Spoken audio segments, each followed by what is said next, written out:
नमस्कार दोस्तों, space technology में आपका फिर से स्वागत है। कल हमने पढ़ा था कारमन रेखा, कल हमने पढ़ा था कारमन लाइन। आज हम पढ़ेंगे आगे, उसके आगे का पार्ट पढ़ेंगे जिसका नाम है अर्थ ऑर्बिट। पृथ्वी की कक्षाएँ। सबसे पहले हम पढ़ेंगे परिभाषा। कल आपने अगर कारमन लाइन नहीं पढ़ी हो तो देख लेना। मैं बता देता हूँ, कारमन लाइन पृथ्वी के तल से 100 किलोमीटर ऊंचाई पर जाने पर अंतरिक्ष का प्रारंभ माना गया, उसे ही क्या कहते हैं, कारमन लाइन कहा जाता है। ठीक है, इसके आगे मैं पढ़ूंगा आपको अर्थ ऑर्बिट, कक्षाएँ। स्पेस टेक्नोलॉजी का अगला भाग है पृथ्वी की कक्षाएँ। इसरो अभी नहीं पढ़ेंगे हम, इसरो हम बाद में पढ़ेंगे। अगर ये नहीं पढ़ा तो इसरो आपको समझ में नहीं आएगा, कौन सा सैटेलाइट कहाँ पे स्थापित किया गया है। ठीक है, तो सबसे पहले हम पढ़ेंगे अर्थ ऑर्बिट, पृथ्वी की कक्षाएँ। इसकी परिभाषा आप देख लीजिए, यहाँ पे लिखी हुई है, आपको पता ही होगा। कक्षाएँ ऑर्बिट अंतरिक्ष में स्थित एक बिंदु के आसपास के एक मार्ग को कहते हैं जिस पर चलकर कोई वस्तु उस बिंदु की परिक्रमा करती है, उसे क्या कहते हैं, अर्थ ऑर्बिट। दूसरे शब्दों में हम देखें तो कक्षा एक नियमित यानी रेगुलर तथा दोहराए गए रिपीटिंग जाने वाले पथ होता है, जिसे अर्थ ऑर्बिट कहा जाता है। कक्षाएँ कई प्रकार की होती है, जिसको हम एक एक करके देखेंगे। सबसे पहले हम देखेंगे ऊंचाई के आधार पर। ऊंचाई के आधार पर निम्न भूकक्षा, मध्य भूकक्षा और उच्च भूकक्षा, इसको इंग्लिश में बोलते हैं लो अर्थ ऑर्बिट, मीडियम और हाई अर्थ ऑर्बिट। निम्न भूकक्षा में हम स्थापित करते हैं मौसम संबंधी उपग्रह या संचार उपग्रह। मध्य भूकक्षा में स्थापित करते हैं नौ परिवहन यानी नेविगेशन सैटेलाइट। उच्च भूकक्षा में करते हैं साइंटिफिक सैटेलाइट, ठीक है, वैज्ञानिक उपग्रह। तो इनको एक एक करके हम पढ़ेंगे। इसके बाद में आपको पोलर, जीएसओ, जियो सिंक्रोनस, जियो स्टेशनरी, पोलर, ये सब मैं आपको एक एक करके पढ़ूंगा। सबसे पहले आप यहाँ चित्र में देख लीजिए, ये 3 तरीके की मैंने कक्षाएँ आपको बताई है, जिसमें ये ब्लैक कलर का जो आपको दिख रहा है, सॉरी ये सफ़ेद हो गया, ये ब्लैक कलर का जो दिख रहा है ये पृथ्वी है, जिसमें आपको ये नीले डॉट डॉट दिख रहे हैं। पृथ्वी तल से ऊपर 100 किलोमीटर जाने पर, मतलब यहाँ से अंतरिक्ष शुरू हो चुका है। ठीक है, उसके ऊपर जाने पर ये वाली जो कक्षा दिख रही है डॉट डॉट, ये है लो अर्थ ऑर्बिट, लो अर्थ ऑर्बिट। उसके थोड़ी और ऊंचाई पर जाने पर ये और लाल कलर की जो दिख रही है उसको मीडियम अर्थ ऑर्बिट कहा जाता है, और इसके आसपास जो है उसे आई अर्थ ऑर्बिट, HEO कहा जाता है। इसको शॉर्ट में याद रखना, मैं आपको शॉर्ट में अब बताऊंगा, पूरा नहीं बोलूँगा मैं। ठीक है, तो आपको इतना समझ में आ गया। इसके बाद हम पढ़ेंगे निम्न भूकक्षा, एक एक करके हम पढ़ते हैं। ठीक है, चलिए आगे देखते हैं हम निम्न भूकक्षा। ठीक है, निम्न भूकक्षा, इसको इंग्लिश में बोलते हैं लो अर्थ ऑर्बिट। आपको ये याद रखना, LEO बोलते हैं इसको, इंग्लिश क्या बोलते हैं, LEO, लो अर्थ ऑर्बिट। इसकी देख लीजिए, निम्न भूकक्षा समुद्र तल से लगभग 200 से 2000 किलोमीटर है। ये याद रखना है। मैंने बताया था कारमन लाइन, कारमन लाइन कहाँ से चालू होती है, कारमन लाइन शुरू होती है 100 किलोमीटर से। समुद्र तल से 100 किलोमीटर जाएंगे तो कारमन लाइन शुरू हो जाएगी, मतलब अंतरिक्ष से क्या शुरू हो जाएगा, अंतरिक्ष। अंतरिक्ष इंग्लिश में स्पेस बोलते हैं। तो अंतरिक्ष का शुरुआत कहाँ से मानी गई, 100 किलोमीटर से। ठीक है, मानी गई है नहीं है असल। तो 100 किलोमीटर के बाद की जो कक्षा होती है उसे क्या कहते हैं, लो अर्थ ऑर्बिट। तो ये कार्बन लाइन मैंने मिटा देता हूँ। ठीक है, तो 200 से 2000 किलोमीटर की जो कक्षाएँ होती है, समुद्र तल से 200 से 2000 किलोमीटर की ऊंचाई पर स्थित होती है, उसे क्या कहते हैं, लो अर्थ ऑर्बिट। यह कक्षा याद रखना है, ये चीज़ मेन है।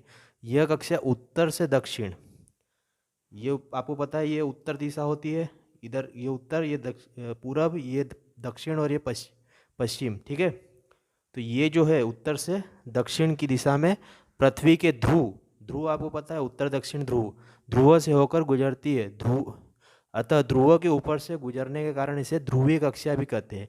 ध्रुव को इंग्लिश में पोलर बोलते हैं, कक्षा तो मैंने बताई थी ऑर्बिट, तो इसे पोलर ऑर्बिट भी कहते हैं। तो पोलर ऑर्बिट का दूसरा नाम क्या है, लो अर्थ ऑर्बिट, या लो अर्थ ऑर्बिट या पोलर ऑर्बिट। आपको समझ में आ गया, तो मैं अब आपको पोलर ऑर्बिट नहीं बताऊंगा, यहीं पे समझ लेना पोलर ऑर्बिट क्या होता है। ठीक है, इसका परिक्रमण काल, परिक्रमण मतलब सैटेलाइट के घूमने की जगह, टाइम, तो इसे क्या बोलते हैं, रिवोल्यूशन टाइम। तो 8 से या 80 से 130 मिनट, 80 से 130 मिनट ये ऐसा माना गया। ठीक है, ये एक चक्कर पूरा लगा लेता है, पृथ्वी का एक चक्कर पूरा लगा लेता है 80 से 130 मिनट में। ठीक है, अतः ये एक दिन में 11 से 12 चक्कर लगा लेता है, 10 से 12 बोलते हैं अपन।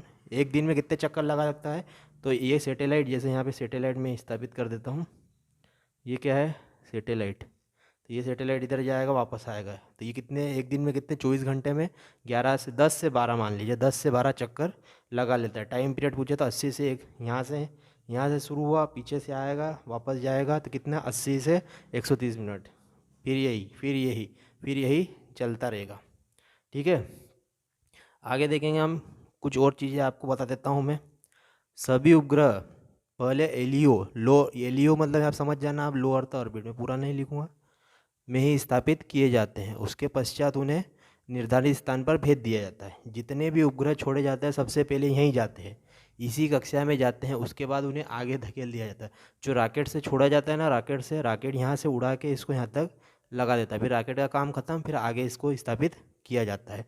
जैसा कि आपने पिक्चरों में देखा होगा, वो वाली पिक्चर मंगलयान, ठीक है। तो मंगलयान को भी पहले यहीं पे स्थापित किया गया, फिर उसको धकेल के आगे लेके चले गए, ठीक है।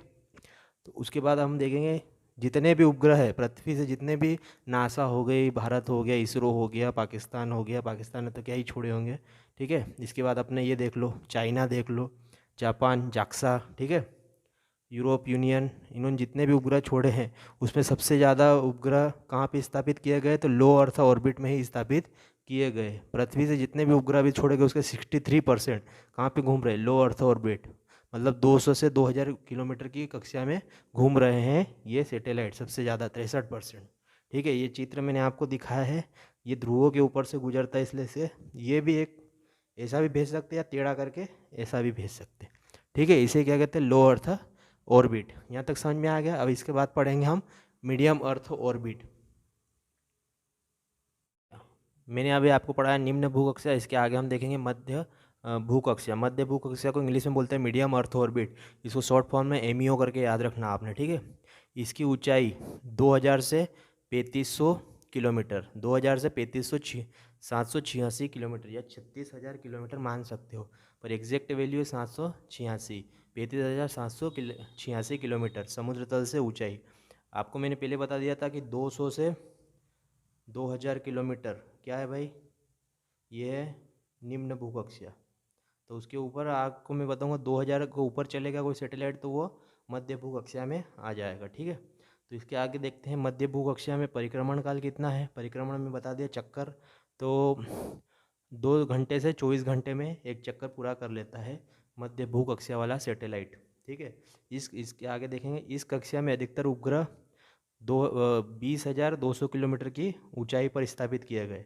पृथ्वी तल से 20,000 के ऊपर किलोमीटर की ऊंचाई पर स्थापित किए गए। इस ऊंचाई पर उपग्रह को लगभग 12 घंटे में एक चक्कर पूरा कर लेता है। 12 घंटे में एक चक्कर पूरा कर लेता है। अगर उसको हम 20,200 किलोमीटर की ऊंचाई पर स्थापित करते हैं तो 12 घंटे में एक चक्कर पूरा कर लेता है। मतलब ये सैटेलाइट एक चक्कर और दूसरा चक्कर, ये कितने में कर लेगा, एक चक्कर कर लेगा 12 घंटे में, दूसरा चक्कर 12 घंटे, मतलब 24 घंटे। अगर इस कक्षा में स्थापित करेंगे तो पृथ्वी की परिक्रमा 2 बार कर लेगा। एक दिन में कितनी बार, 2 बार, ठीक है। इस तरह के कक्षा में कौन से सैटेलाइट छोड़े जाते हैं, तो इसमें अधिकतर नौ परिवहन नेविगेशन सैटेलाइट स्थापित किए जाते हैं। इसे ये देख लीजिए, ये मैं आपको चित्र के द्वारा समझा देता हूँ। ये अर्थ है पृथ्वी, और ये लाल कलर की है, इसको कहते हैं मीडियम अर्थ ऑर्बिट, एमईओ, ठीक है। इस पर मैंने एक सैटेलाइट बनाया है चित्र के माध्यम से। ये एक चक्कर लगा लेता है और दूसरा चक्कर, ठीक है। तो इस कक्षा में जो भी सैटेलाइट भेजे जाएंगे उसे मध्य भूकक्षा सैटेलाइट कहा जाता है। इसके बाद हम पढ़ेंगे अब पोलर, तो मैंने बता ही दिया आपको, ठीक है। तो पोलर अब बताऊंगा नहीं, पोलर को ही निम्न भूकक्षा ही कहा जाता है, ठीक है। तो उसको पढ़ाने से क्या मतलब नहीं। अब high earth orbit, high earth orbit में आते हैं। अब देखते हैं हम हाई अर्थ ऑर्बिट में, देखो आप आएंगे, चलो मैं आपको बता देता हूँ हाई अर्थ ऑर्बिट।